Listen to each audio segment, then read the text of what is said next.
Божыра шатқалында қонақ үй салу мәселесі Ақтауда экология қауымдастығының өкілдері бас қосқан жиында талқыланды. Шараға президент тапсырмасымен экология және мәдениет министрлері арнайы қатысты. Мамандар алдын ала Божыра шатқалында болып, таулы аймақтың әсем көрінісін тамашалап келген. Ғалымдар мен сарапшылардың Божырада қонақ үй салуға қатысты ұсыныс пікірі екі түрлі. Бірі аумақ зерттелуі қажет десе, енді бірі туристік кешенді халықаралық тәжірибелерге сүйеніп салуды ұсынды.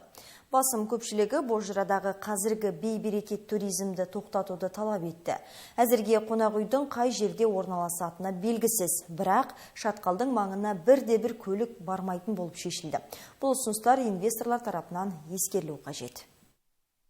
Подобную инфраструктуру надо возводить очень быстро. Барлығы бір ауыздан Божыраға инфрақұрылымды жедел салу қажет деген пікірге тоқталды. Әйтпесе бірегей табиғи ландшафтты жоғалтуымыз мүмкін. Қазір ол жердегі ұйымдаспаған туризм табиғатқа зиянын тигізуде. Тек туристік кешен орналасатын жерге қатысты пікірлер әртүрлі.